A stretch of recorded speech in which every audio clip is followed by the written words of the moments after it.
They're constantly monitored by facial recognition cameras that are able to instantly put a face to a name. Now, the Chinese are also ranked. 红色是表示你的专注力显示得很高。 Teachers at this primary school in China 蓝色是走神了， know exactly when someone isn't paying attention. 白色就是你可能跟网络还没有连接好。 These headbands measure each student's level of concentration. The information is then directly sent to the teacher's computer and to parents. China has big plans to become a global leader in artificial intelligence. It has enabled a cashless economy where people make purchases with their faces. A giant network of surveillance cameras with facial recognition helps police monitor citizens. Meanwhile, some schools offer glimpses of what the future of high-tech education in the country might look like. 做出选择吧 Good job! Classrooms have robots that analyze students' health and engagement levels. Students wear uniforms with chips that track their locations. There are even surveillance cameras that monitor how often students check their phones or yawn during classes. These gadgets have alarmed Chinese netizens. But schools say it wasn't hard for them getting parental consent to enroll kids into what is one of the world's largest experiments in AI education. A program that's supposed to boost students' grades while also feeding powerful algorithms. 为了就是国家的这个研究呀、发展呀，我觉得是没有问题的。 The government has poured billions of dollars into the project, bringing together tech giants, startups, and schools. We got exclusive access to a primary school a few hours outside of Shanghai. 同学们早上好。 To see firsthand how AI tech is being used in the classroom. For this 5th grade class, the day begins with putting on a brain wave sensing gadget. Students then practice meditating. 现在想象我们眉心有一点柔和的光芒绽放。 The device is made in China and has 3 electrodes, 2 behind the ears and 1 on the forehead. These sensors pick up electrical signals sent by neurons in the brain. The neural data is then sent in real time to the teacher's computer.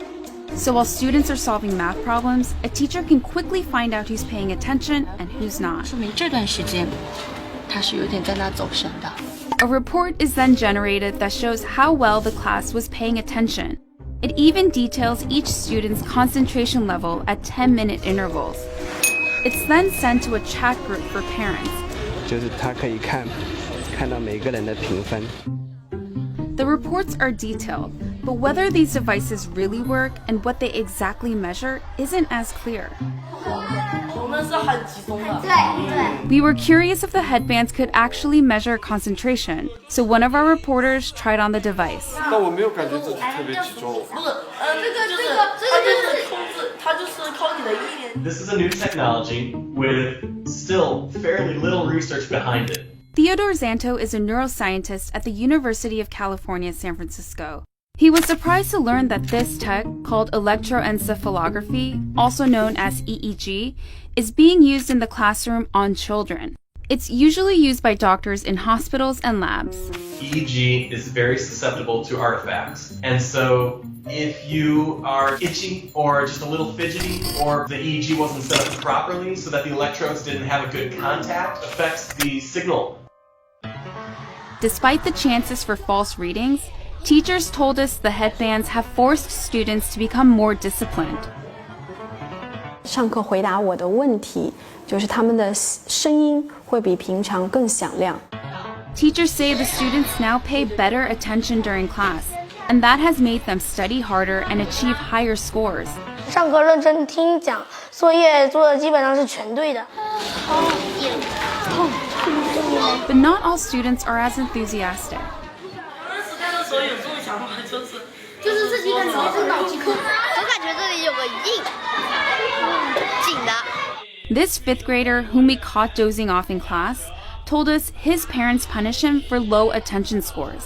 And that kind of data adds a new kind of pressure for students. 想啊，如果在一次考试全班人都考了95分以上，就你考了一个85，你会不会感觉你有一种Companies we interviewed said the data can go to government-funded research projects. We spoke to parents who were unclear about where the data ended up, and they didn't seem to care too much. Santos says there's likely no privacy protection at all. In a classroom, if you're trying to make an assessment of an individual student, you really can't anonymize it.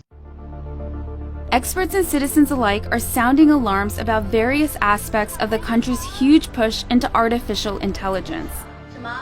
These classrooms are laboratories for future generations. And while these new tools may potentially help some 200 million students raise their grades, just how this all works out won't be apparent until they become adult citizens.